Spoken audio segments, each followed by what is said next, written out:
All right, we are here for Have You Seen My Film, a Kinema video podcast on independent distribution. And I am so happy to be chatting with Emily Best, who I love dearly. I'm a huge fan of. And if you are listening to this and somehow you don't know who Emily Best is, she is the founder and CEO of Seed&Spark, the crowdfunding platform that we love. And that has just crossed over $70 million in revenue raised for for creators. Did I get that right?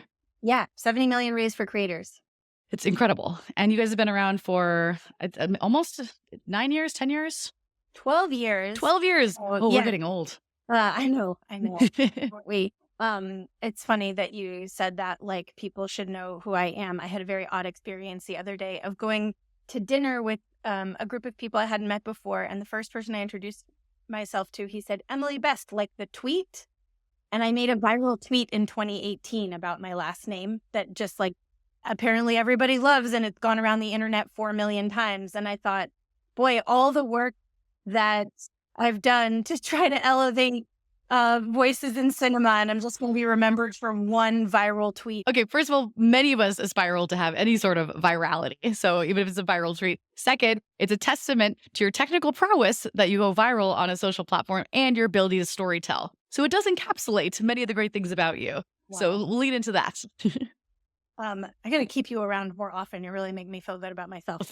We do keep each other around. We'll probably chat about it, but you and I, we talk pretty often now. I think both, like, founding companies in the tech and film space. I could say I've definitely benefited from and been grateful for the support and the friendship that we've developed over the years in this space. If we had not been meeting regularly for the last 4 or 5 years, I would not be standing here right now. But I think the larger film community needs to understand that, like, if you are benefiting from Seed&Spark at all, you actually in part have Christy Marchese to thank for keeping me grounded and sane in some of the harder times.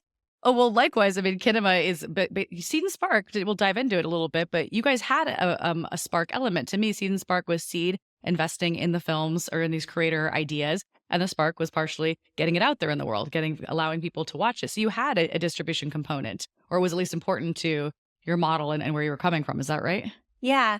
We've always had a distribution component built into the platform. In the very beginning, it was transactional VOD back before that was cool. And then it was subscription streaming a little bit before that was cool. It is actually not as much of a blessing to be ahead of your time, especially if like the entire film industry is going to go in on the model that you're excited about, like subscription streaming. But now we have Film Forward, which is an enterprise training platform, and we sell curriculum into corporations, and that curriculum is built around some of the world's best short films. And so we've found a model that is actually novel and unique, that does deliver on the spark side of things. And then you and I can talk a little bit more about new sparks. Yes. And it's also, you were again ahead of your time, I guess, on that, because a lot of the conversation coming out of Sundance, we just came out of Sundance, has been around corporations and brands and where they can intersect with film. And so again, you've been doing this, you've been in Film Forward for a few years now, again, ahead of the trend. Yeah. I mean, someday I'll figure out how to make being ahead of the trend, like, beneficial and really profitable. But until then, I'm just glad that we're all coming around to it. Yes. Well, you did it for filmmakers. And it's also another Emily Best bio bit was you had the idea to do the distribution playbook that we put together last year. You are hard to scale. You're unique. And so how can we kind of distill your knowledge into a space and where it meets some of the stuff that we were sharing with our filmmakers on how to be successful, which is also what we're talking about, because I could ramble with you forever. Let's talk about Seed&Spark and crowdfunding. And in the context of this conversation, which is about independent distribution, what are some things that you wish or you want every single creator to know? Some basic principles that are need to know when you're going to do a crowdfunding campaign for whatever your project is.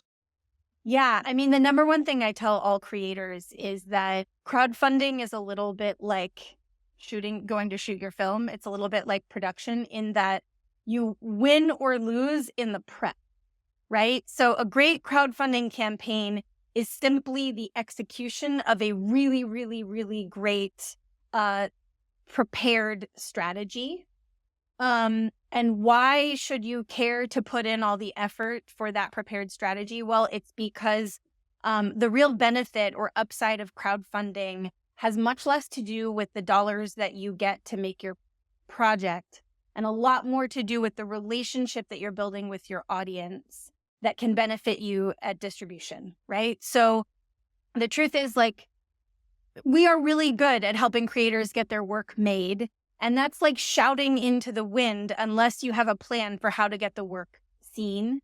And so we really pride ourselves on Seed and Spark at connecting the dots between the work that you're doing today to raise funds for your film. It has to connect to the plan that you have for distribution in the long run, because a really great and successful crowdfunding campaign deeply understands audience needs, motivations, locations, social media behaviors, right? Which is what you need for any great distribution plan. So really what we're doing is like yanking the distribution thinking all the way to the top, right? To as early in the process as you possibly can. And that thinking will benefit you for this film and for many afterwards. No, it makes complete sense. And I hadn't really thought about it that way until we started talking about this more and more of like, you're going to have to do this work anyway. Like, you're going to have to know who your audience is. And of course, it's better if you do it earlier. But then the benefit of doing it this early and connected to raising funds is you're doing the work you're going to have to do, and you'll be raising funds along the way to fund the production and ideally, hopefully, some of the distribution and marketing around it. Yeah. In some senses, it's like a little bit of a cognitive trick, right? Which is like, once a film is made, nobody wants to start thinking about how to distribute it because you've just put in all this effort and it feels painful and difficult. So it's almost best to do that work at the very nascent stages of the project when you're most excited and the least exhausted by it, right? Yes. Then the rails have been laid and the train is going down the track towards successful distribution. I think too long we have been in this framework that we make something and then we wait for somebody to pick it or buy it or, pick it for a film festival or buy it from the film festival, that like that actual pathway is kind of all but completely vanished. Well, it's a good point. If you know your audience at that stage, you're waiting for someone else to say, well, my audience is this, or I think audience is this. And I'm going to choose if I want to work with one of those. Where if you're saying, well, I know exactly who this audience is, they put money into the campaign, I've proven that there's a market for it. So now I have to wait for someone to decide to give me access to it. So that's why we talk about what are the other avenues to go straight to audience. That's That right. makes sense. You walk the walk and you talk the talk, and you just did this recently. So you just made your own film, made your own documentary recently called Ratified, and you did your crowdfunding for it, and now you're leading your distribution. Can you talk us through a little bit how that happened? How did you decide to make the film, to fund the film, to distribute the film? I know it's a lot, so pull the highlights. Yeah. So Ratified is a feature documentary that I produced, not directed. Okay. Directed by Deborah Riley Draper and Sabah Fulayan, about the 101-year struggle for adding the Equal Rights Amendment to the U.S. Constitution. It's 24 words: that equality of rights shall not be denied or abridged by the United States or any state on account of sex. It was written in 1924. It was fully ratified as an amendment in 2020. And the last thing that Biden did on his way out of the office was reaffirm that it is the law of the land. Whether or not that will be respected is entirely something else, which is why the film is actually important. We started making the film 8.5 years ago when the activists were still working towards full ratification. We ended up following Virginia as it became the 38th and final state needed to ratify the amendment. And it's really a documentary about how law gets done and what the government processes are. It's about the importance of your local elections. But it's also about like the inner workings of democracy in ways that I think a lot of people don't actually have. Like, they might have sort of a theoretical, but you've never actually seen it in practice. And so it's really about like, how does government get done? It's like Schoolhouse Rock's how a bill becomes a law, but for the adult women version. Yes. Or just adults in general. Adults in general, yeah. And so I'd been working on it forever and really wanted to get it across the finish line because we knew that this time was really important. And so we got it as far as we could possibly take it. And then we ran a crowdfunding campaign for it. And I really wanted to activate the audiences for the film And here's what I knew about the audience for the film is that people who care about things like gender equality are more than just women, right? Because this really covers like women's rights, LGBTQ rights, bodily autonomy, like a lot is captured under this banner. And also what I learned is that 80% of Americans believe that we already have constitutional gender equality. And every time they find out, A, that we don't, and B, that we have a fully ratified amendment that doesn't seem to be like acknowledged, people get super activated around it, right? And so we really wanted the campaign to bring people through that process. So our campaign video was in part showing like a little snippet of the film, but mostly it was like catching people up to speed over this last 101 years of history so they could feel the thing that I felt when I learned this story, which is like, what? Are you serious? People need to know about this, right? And then they would shoot. So the pitch video was really centered around that. And even though the film itself is not necessarily a comedy, like we wanted to keep it kind of light and refreshing and funny. So I put my kids in it. And your content was good. I remember seeing some of it on social. It was a pitch video, but I thought I saw some clips put out on social. It felt like very approachable, accessible. Thank you. Yeah. The goal was that the whole thing is like, the story is about these very everyday women who have like stepped up to take on this big national issue. And so we wanted to give it sort of an everyday woman kind of a vibe. And then we set out a bunch of organizational partnerships. So there were about 6 organizations, among them the ERA Project at Columbia Law, Vote Equality, which is a large organization that obviously it's like a voter activation around gender equality, the California Commission on the Status of Women and Girls. These were organizations you started with before the fundraising, before production? Okay. So these are organizations that we met along the course of production or along the way who were really excited about what we were doing. And we either, like in a couple of cases, we ended up actually pulling experts from those organizations to interview them for the film, or they were subjects, et cetera. But these were organizational partners that were like deeply invested in the film's success.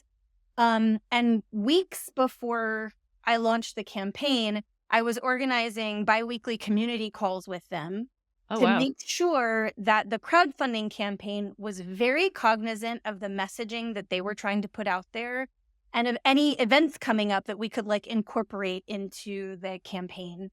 And I wanted them to reach out to their mailing lists, right? And so I wanted to make sure that we were really aligned and that this felt very helpful to them. So the crowdfunding campaign was completely focused on activating audiences, including our, so $25 to $75 is the most common incentive on any, the most commonly purchased incentive on any campaign. And so we made sure that we had a reward that was digital, shareable, visual, and immediate. And so we made these ERA facts. So if you gave to the campaign, we'd make a little social card for you that would be like, Christy Marchese wants you to know that the Equal Rights Amendment was fully ratified in 2020 and nothing has happened since. Whatever, something that would like incense an audience that would be shareable for you. And thank you for your contributions to my campaign. My pleasure. But we would post these on social, and then people could see that there was momentum building behind the campaign, but it would also give them something to share with their audiences that felt personal and so on. So everything that we did was in line with activating an audience and building up those organizational partnerships. Over the course of the campaign, we actually met many more partners. And then everybody was basically saying, how can I see the film as quickly as possible? And the truth is, like, we're still like works in progress. We're still getting it together. But there was this very critical moment in history that was happening this fall. And so we were able to use Kinema's like private screening feature to make it possible for people to organize screenings on demand anywhere they were. That's right. You had one organization, I think in particular, I don't know if this was at this stage, but one organization wanted to host a large amount of screenings that you were coordinated with them. And so you set up a deal with them and then we could help fulfill those individual grassroots screenings, but they came from like one centralized org. and then pushed out to all their local chapters. Yeah. So some of the advocacy orgs really are using the film to activate their local communities. And, this is like amazing because all of this is pre-release. And so once we actually release, there will be a whole lot. I mean, once we release the sort of official version of the film, there will be just a whole lot more opportunities for folks to say, hey, I saw this. Do you want to come see it? And that's what we're seeing again and again. Like somebody will host a screening, then somebody who went to that screening will host a screening, and so on and so forth. The snowball effect that is enabled by Kinema has been kind of next level for us. Oh, yeah. It's fun. I mean, we get to see it on the back end and see it happen. Like we know you're doing a push on your side, but we're watching that happen exponentially as the screenings go up. It's also, we talk a fair amount about windowing, like creating your own windowing strategy that's not your traditional. And in a sense, you're doing that. You're like, you're not holding the film back trying to wait for something else. Yeah. You're saying like there are people who want to use it now, they want to pay to see it, or they have an audience that needs to see it now. And so you're meeting them halfway. And so I think if anyone is looking for your film on our site, I don't think they're going to find it. I think you're still in private mode because you're still very much, These are still fundraising screenings. Yeah. This still works in progress. Like I so wish we could click the button and go wide. No, this is the right thing that you're doing. I love this strategy. Yeah. But the cool thing is like, I think some of that kind of makes people feel special when they're able to host a screening. And so this like pre-release still fundraising to get across the finish line window has been incredibly valuable because I think especially as it relates to social action films, sometimes the social issue is not waiting for your release strategy. Like sometimes the social issue is unfolding in real time in national politics, and you need to get it out there right away. And I just think like absent Kinema, I don't know what we would have done with, we'd literally hundreds of people asking to screen this at schools and churches and, a lot of the League of Women Voters chapters. Right. And what am I going to say? No, sorry, can't figure it out. Yeah. Yes, sir. I made this film for exactly you and your audience. However, the system that I am a part of, because it is seen as a commercial enterprise, is limiting me. No, that's not going to fly. No, it's so absurd. I actually think the film business, I use the word business very specifically, works deeply against film impact. The rules that are set up in the film business, the windowing, preventing you from screening at certain times or in certain days, all of that works so strongly against impact. And I really think especially filmmakers who are filmmaking for impact need to consider alternative pathways because the impact and the reach can be severely limited by, we're picking up your film, but we're going to release it when nobody's thinking about this issue anymore. Like, thanks for nothing. And I get it. Like, sometimes it makes sense that the theaters are scheduled out already, or it's award season, so it's competitive. Like, you can understand in a sense why, but it doesn't work to your point for impact films. And I think what we're seeing now, we'll see it with your film. We've seen it with some other films on our site. You can still get a more traditional distribution deal after if you're showing even the model you do, their pre-screenings or their fundraising screenings, select screenings. We've had a few that did really, really well. And then they were actively running a campaign for it. And when they were kind of taking a step back, they showed how many screenings they had, how much audience they had. And they did get a deal somewhere with an SVOD platform that they might not have gotten before, but they had to show, but they gave themselves the freedom to have all those impact screenings. That's right. We've seen some of this from other films, and we're learning a lot from doing this with you and how you're doing it, because you do it so thoughtfully and so strategically that we thought it was a great idea for maybe to let other people do something similar. So should we talk a little bit about what we're thinking about doing between you and me? Yes, we are launching a partnership, like a really official one. Yes. Between Seed&Spark and Kinema. And if I had to announce it in any way, I would say that the film business is in shambles. No one is coming to save us.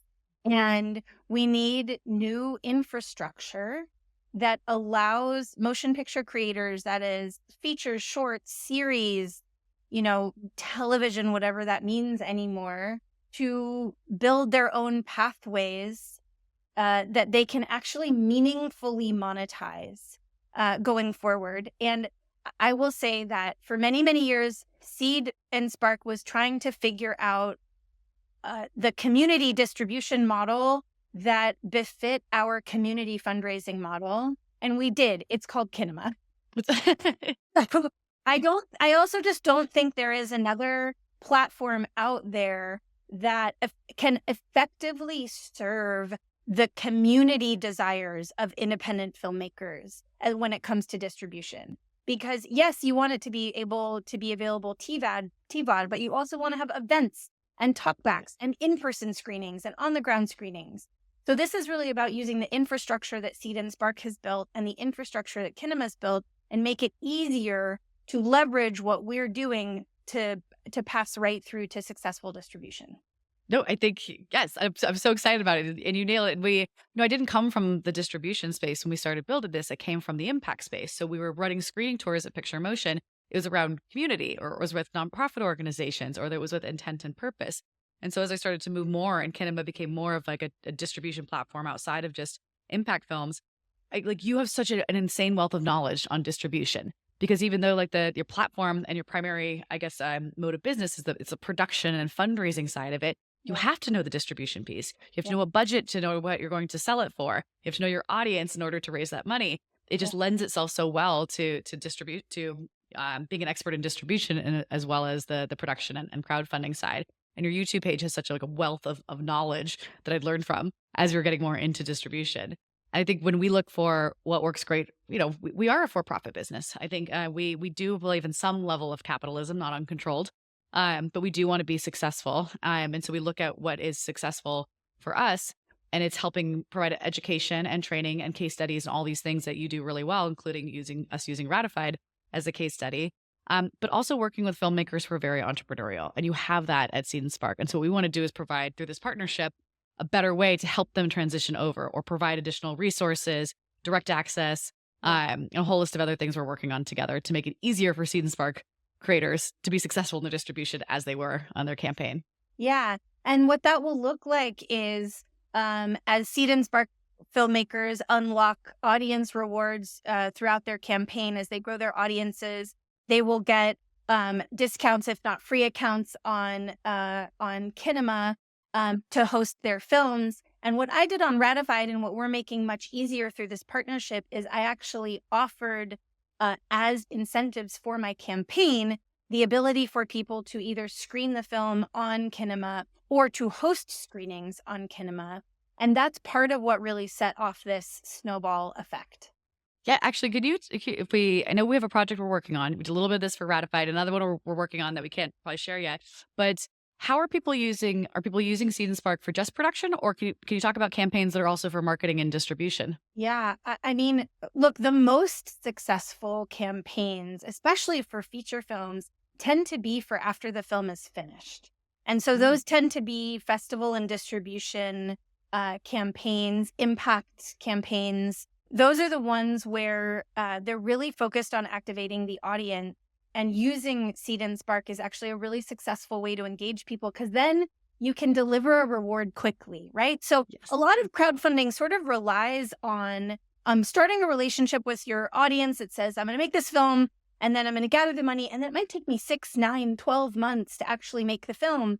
And so the really entrepreneurial filmmaker does not stay silent in that period of time, right? That the entrepreneurial filmmaker is communicating with that audience, maintaining that relationship, ensuring that there's still like a sense of camaraderie along the way. It's a lot easier as a filmmaker to be able to deliver on the promise of a campaign right at the end, right before distribution, right? So you do a campaign and then you release the film, and people sort of more immediately see the impact of their dollars. And so it can be very satisfying, especially from the audience perspective, to participate in an impact campaign, a crowdfunding campaign in that way. Because also you can deputize your audience almost immediately, right? So you can say, hey, you can participate in this campaign, and not only, are you helping support us, but you can go and then become a host in your community. And that is really exciting. And that was very successful for us. That's a really, really good point, because what I've given to campaigns before, you can go to a premiere or you can have a screening, but that's like 6 months to a year later sometimes. In this, it could be instantaneous. As soon as the campaign ends, great, here's the top 5 supporters who all get a private screening, with you. Yep. Or here's a top 100 who get their pre-buy at 3 weeks before everyone else. That Yep. is just instant gratification, and I'm assuming you'll do. And then here's your follow-up toolkit. Now post that you got to see the film early. And so I'm hoping we can encapsulate this into like a best practices toolkit, like from Seed&Spark to Kinema, how to fully be in control of your destination for your film. Yeah, we got to get to work on that. Yeah, we really should do that. I think we're working on it. Hold on. Yeah, I think too.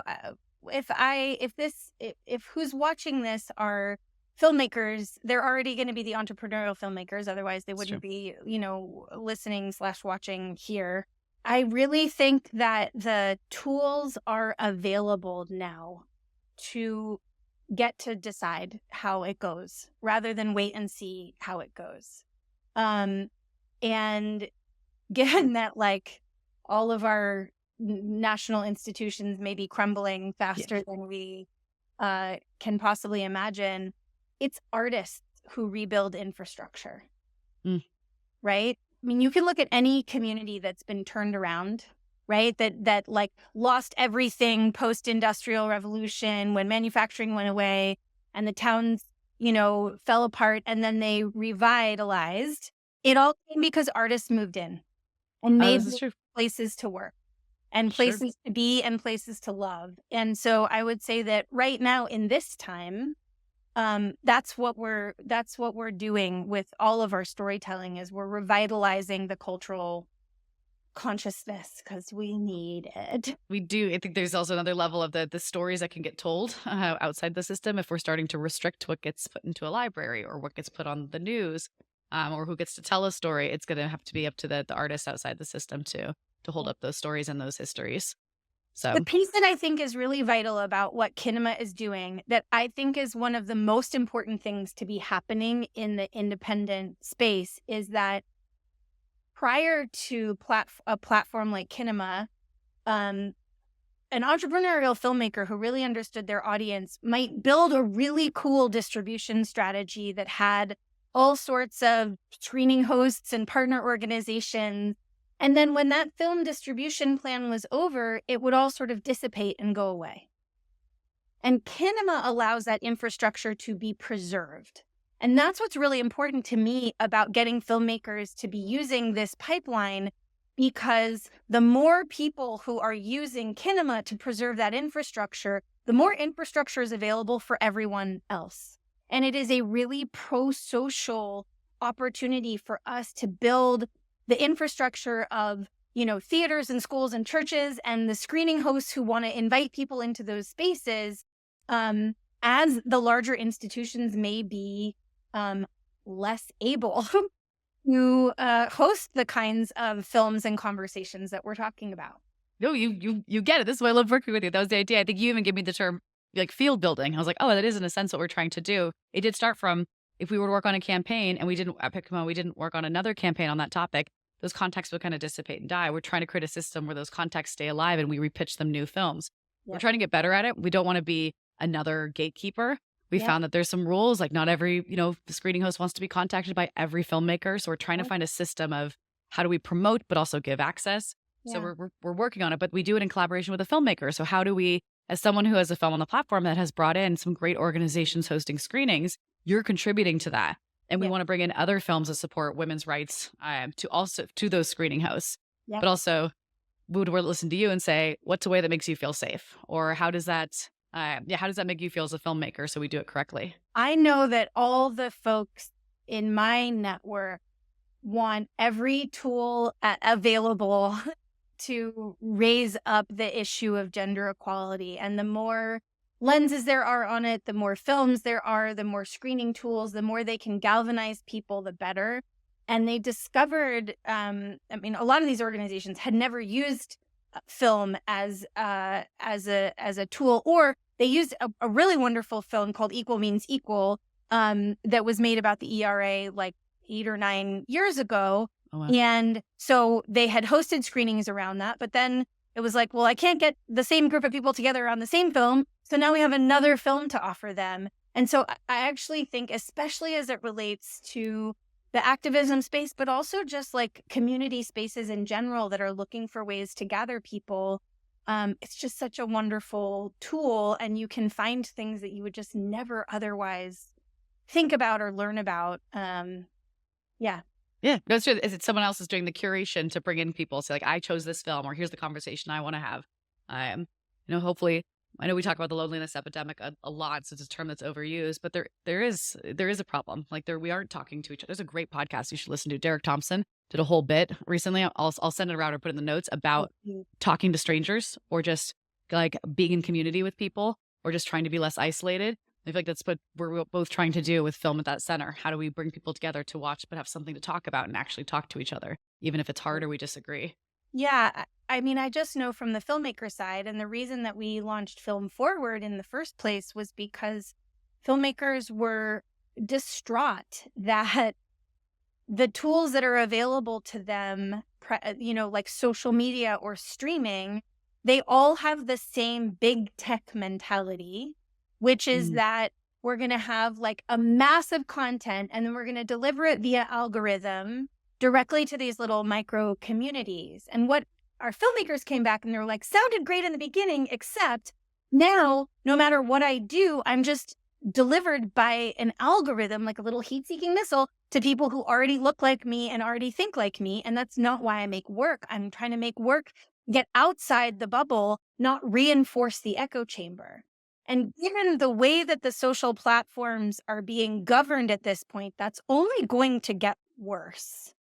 So we have to have community curation platforms where real humans are pulling films into their communities and gathering people with their social capital, if we are going to avoid like complete algorithmic silo. I miss the Vimeo staff picks as part of that. So let's bring them back. Although I think Shortverse is like a new version of that. If anyone's following Shortverse, I would check them out too for short films. Okay. We could talk forever. We try and keep these like somewhat short. I mean, anything, before I ask you one last question, anything else you think that if you're a filmmaker seeking independence in distribution, what should you be thinking about besides a plan before you start to crowdfund? Don't immediately start thinking, what can I do for like national and international scale?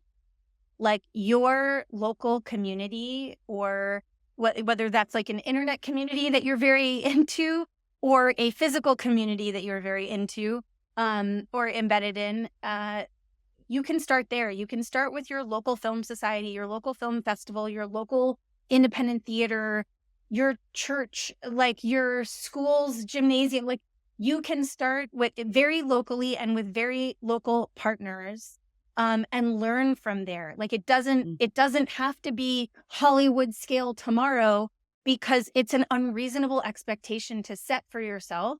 And it also may not get anywhere close to accomplishing the goals that you want to in the time frame that you want to. So I would say just like start reasonably with like what you can touch. Yes, but that's it's so funny. Someone gave similar advice recently where they're like, start with your friends and family. Like we forget they're our original supporters or our biggest fans. Start there to get feedback, whether it's funding or feedback or for your first screenings. Yeah. Okay, where can we find you or your famous tweet or Ratified online? Seed&Spark.com, filmforwardexperience.com. We're at Seed&Spark on most of the platforms. Film Forward just has a LinkedIn profile because we're in the corporate space. And all the social media platforms are crumbling, so you'll only find me these days on Blue Sky from a business perspective personally. Ratified is ratifythefilm.com, and ratifythefilm.com, even though the film is called Ratified. We'll talk about that later. Don't pick your social handles until you have your final title. It's fine. And at Ratify the Film, those are all the places you can find. We'll put them all I think below, and then soon we'll make it easier to find where we have our guides and our partnership information out there. Yeah. Filmmakers to find.